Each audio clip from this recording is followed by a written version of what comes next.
여러분, 끌어당긴 법칙을 내가 실행할 때 이런 생각 해본 적 있나요? 나는 왜 똑같은 패턴을 계속 반복할까? 난 열심히 끌어당김을 위해 노력을 하는데도 왜 내 현실은 달라지지 않는 걸까? 열심히 감사일기를 써도 책에서 본 대로 확언을 해도 100번 쓰기를 해봐도 잠깐뿐이고 결국 제자리로 돌아오는 경험 말이에요. 그럴 때 스스로를 탓하게 되죠. 아, 내가 방법을 잘못하고 있나? 아니면 내가 문제가 있는 건가? 하지만 여러분 잘못이 아니에요. 그거는 여러분 안에 깔린 보이지 않는 프로그램, 즉 무의식의 패턴 때문이에요. 오늘 영상에서는 이 무의식이 어떻게 현실을 결정하는지, 그리고 그 프로그램을 어떻게 바꾸면 관계, 돈, 일상 전반이 한순간에 달라지는지 구체적으로 알려드리겠습니다. 안녕하세요. 돈과 감정의 무의식 패턴을 풀어내는 머니 마인드셋 코치 에밀리입니다. 저는 1000회가 넘는 무의식 치유 세션을 통해서 사람들이 왜 현실을 바꾸지 못하는지, 그리고 어떤 순간에 삶이 반전되는지를 직접 확인했어요. 그 경험을 여러분께 오늘 나누어 드리려고 합니다. 와, 진짜 8년 전에 누군가 저한테 끌어당긴 법칙의 원리를 딱 이렇게만 설명해 줬다면 진짜 얼마나 좋았을까요? 제가 최근에야 이 개념을 온전히 알게 됐는데 만약에 진작 알았더라면 정말 수많은 시간 아꼈을 거예요. 그 마음을 담아서 여러분께 꼭 알려드리고 싶어서 이 영상을 찍는 거예요. 자, 이게 여러분이라고 해볼게요. 모든 인간은 늘 감정을 느껴요.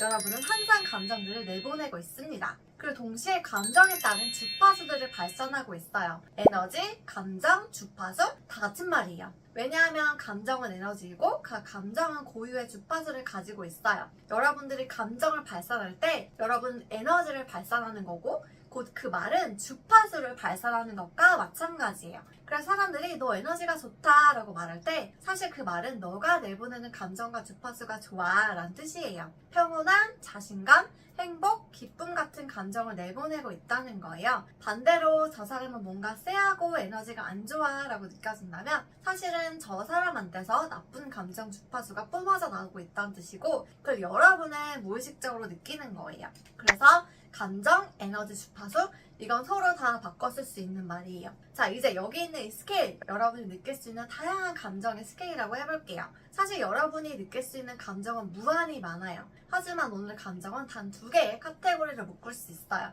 위쪽과 아래쪽. 아래쪽 절반은 나쁜 감정들, 위쪽 절반은 좋은 감정들이에요. 좋은 에너지와 나쁜 에너지. 아주 단순하게 표현하면 그렇습니다. 모든 감정은 딱 2가지로 분류될 수 있는데요. 바로 사랑에서 비롯된 감정이냐 아니면 두려움에서 비롯된 감정이냐로 나눌 수 있어요. 여러분이 느끼는 모든 부정적인 감정들, 분노, 질투, 증오 같은 건 그 뿌리를 파고들면 결국 모두 두려움에서 나와요. 예를 들어서 누군가 질투를 느낄 때 그 사람은 다른 누군가가 자신이 갖지 못한 걸 가졌다고 느끼죠. 그리고 부족하다라는 느낌이에요. 그리고 그건 결국 나는 충분히 가지지 못할 것이다 라는 두려움에서 나오는 거예요. 증오를 느낄 때 사실 그 안에 있는 건 누군가가 자기 삶이나 감정이나 상황을 조종하고 있다는 두려움이에요. 누군가를 증오할 때 사실은 그 사람이 나에 대해 갖고 있는 힘과 통제력 때문에 증오하는 거예요. 반대로 내가 좋은 감정들을 느낄 때 여러분 좋은 에너지를 갖게 돼요. 평온, 행복, 충만, 기쁨, 감사 같은 것들이요.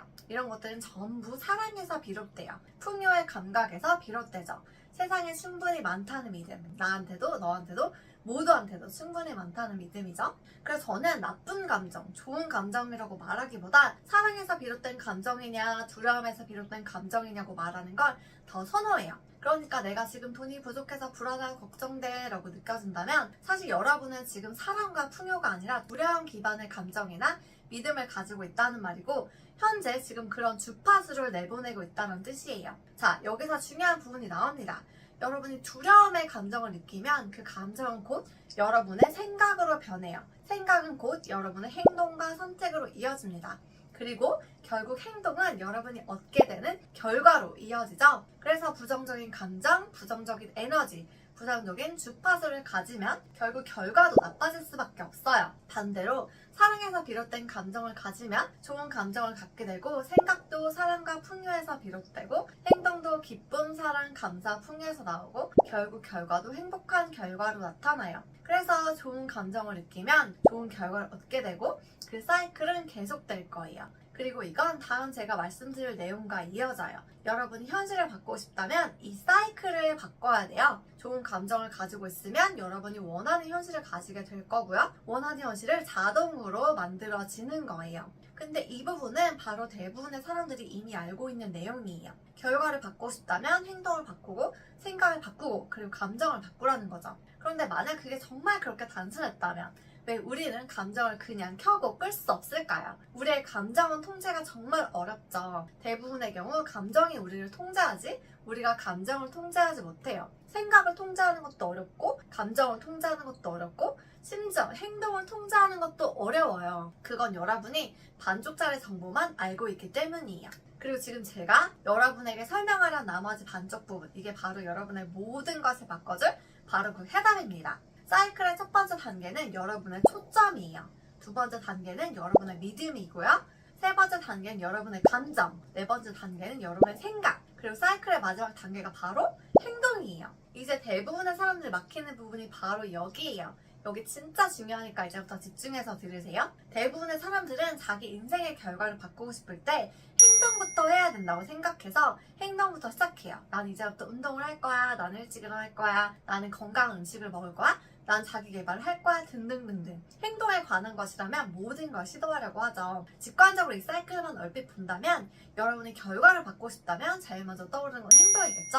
왜냐하면 행동이 직접적으로 결과로 이어지기 때문이에요. 그래서 여러분이 생각하기에 그게 결과를 바꾸는 가장 즉각적인 방법이라고 여겨질 수 있어요. 논리적으로 보면 맞습니다. 하지만 그렇다면 왜 대부분의 사람들이 여기서 막힐까요? 왜 대부분의 사람들이 세상에 있는 모든 걸 다 시도하는 것처럼 보이는데도 여전히 막히고 여전히 똑같은 결과를 갖게 될까요? 사람들은 헬스장을 등록해요. 첫 일주 동안 잘 가다가 그 다음엔 안 가죠? 사람들은 나도 다이어트를 할 거야 라고 하지만 실패하죠? 왜냐하면 단지 행동으로만 결과에 도달하려고 하면 여러분이 이 사이클에 있는 다른 네 단계, 생각, 감정, 믿음, 초점, 이 네 가지 전부가 여러분을 방해하기 때문이에요. 100%의 확률로 저항을 받게 됩니다. 행동만을 여러분의 생각, 감정, 믿음, 초점을 이겨내려고 하는 건 솔직히 말해서 정말 엄청나게 어려운 일이에요. 정말 힘들어요. 그래서 내가 원하는 현실을 만드는 가장 쉬운 방법은 1단계부터 시작하는 거예요. 그리고 제가 이걸 깨닫고 나서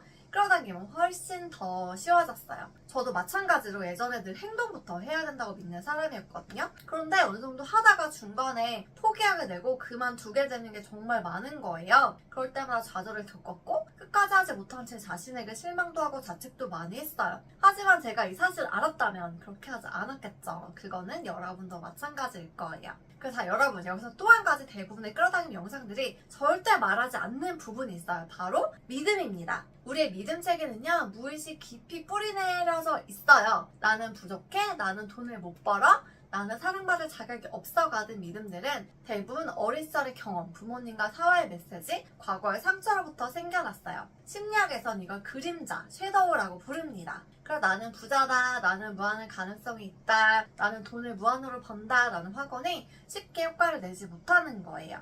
표면의 말보다 무의식의 힘이 훨씬 더 크기 때문이에요. 예를 들어 부모님이 늘 돈을 힘들게 벌어야 한다는 걸 보고 듣고 자란 사람은 무의식에 돈은 고생, 돈 버는 것은 힘든 것이라는 믿음이 완전히 각인되어 있어요. 그런데 그 믿음을 무시하고 나는 쉽게 돈을 번다, 숨만 쉬어도 돈이 들어온다 라고 확언을 하면 무의식은 오히려 반발해요. 그건 위험해, 그건 거짓말이야. 그래서 무의식 정화, 이게 필요한 거예요. 무의식에 박힌 오래된 믿음을 찾아내고 그때는 나를 지켜줬지만 지금은 나를 막는 낡은 패턴임을 인정해야 새로운 믿음이 들어올 자리가 생기거든요. 이 믿음이 바뀌지 않으면 세상은 위험해, 사람들은 날 싫어해, 돈은 더러워, 이런 생각은 당연히 자동적인 감정 반응을 일으켜서 이 신념 바꾸기, 무의식 정화를 하지 않으면 끌어당김에 대한 저항이 어마어마해집니다. 그러면 내가 원하는 현실은 너무 멀게 느껴지고 끌다 그 내가 해봤는 소용없어서 거짓말이야 가 되는 거예요. 여러분, 벼룩 아시죠? 그 작은 벌레가 자기 몸 크기에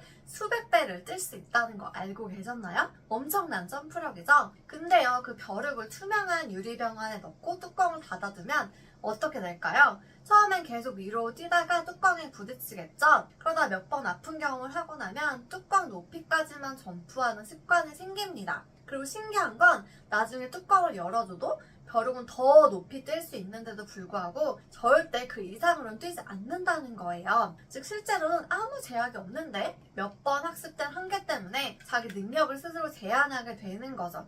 이게 바로 우리가 무의식 속에서 만들어 놓은 보이지 않는 한계랑 똑같은 거예요. 그래서 부정적 믿음은 보통 어린 시절 경험, 상처, 배운 가치관에서 만들어지는데 그걸 해소하지 않은 채 긍정하고만 덮어 씌우면 무의식은 난 여전히 아픈데 왜 나를 무시해? 라고 더 큰 소리를 반발하게 돼버려요. 그래서 내 무의식에 상처가 많다면 반드시 그 상처를 어느 정도 해결해줘야 저항이 풀어져서 끌어당김이 잘 됩니다. 그래서 이 모든 문제를 해결하기 위해서 제가 머니플로 세션을 만든 거예요. 이 세션은 단순히 부정적인 믿음을 긍정적인 말로 덮어 씌우는 게 아니에요. 부정적 믿음이 생겨난 무의식적 사건을 직접 들어가서 거기에 얽히는 감정을 풀어주고 그동안 쌓여있던 저항을 해소해주는 거죠. 그렇게 되면 관계에서도 새로운 기회와 풍요가 자연스럽게 들어오도록 시스템을 개편시켜주는 거예요. 전문적인 도움을 받아서 확실하게 현실을 바꾸고 싶다면 영상 아래 고정 댓글을 확인해보세요.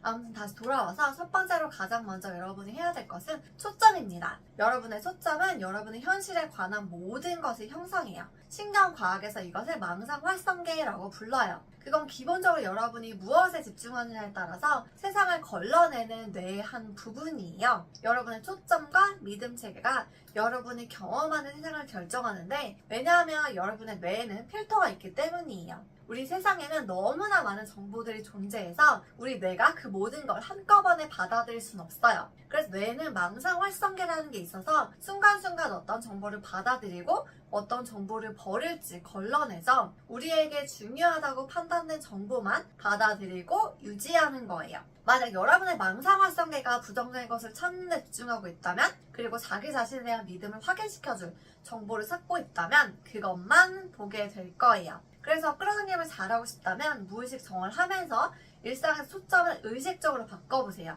그냥 집중할 대상을 선택하기만 하면 돼요. 내가 원하는 걸 집중해서 보기로, 찾기로 단순히 선택하면 됩니다.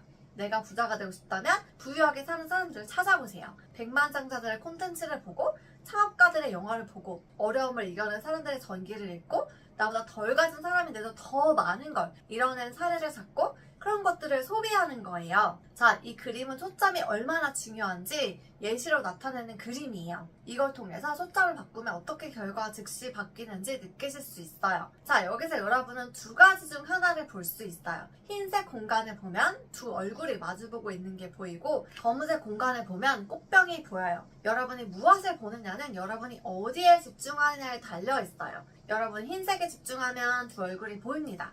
그림은 변하지 않았어요. 여러분의 초점이 변한 거죠? 그래서 얼굴이 보이는 거예요. 하지만 초점을 바꿔서 검은색 공간에 보면 꽃병이 보여요. 그림은 그대로인데 여러분의 초점이 바뀐 거예요. 그래서 세상이, 결과가, 그리고 끌어당김이 즉시 바뀌는 거죠. 초점을 바꾸려면 여러분이 할 일은 딱 하나예요. 내가 어디에 집중할지를 선택하고 그걸 반복적으로 계속 나를 노출시키고 영향을 받도록 만드는 거. 그리고 그 외에 내 초점과 맞지 않는 건 전부 거부하는 거예요.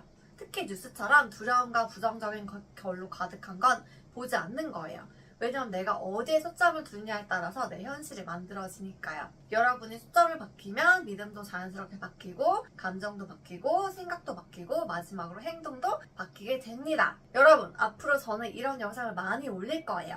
오늘 영상이 도움이 되셨다면 구독과 좋아요 지금 눌러주시고 댓글로 내가 오늘부터 바꾸고 싶은 초점 하나를 꼭 적어주세요. 제가 끝까지 읽어보고 함께 응원하겠습니다. 다음에 또 봐요. 안녕.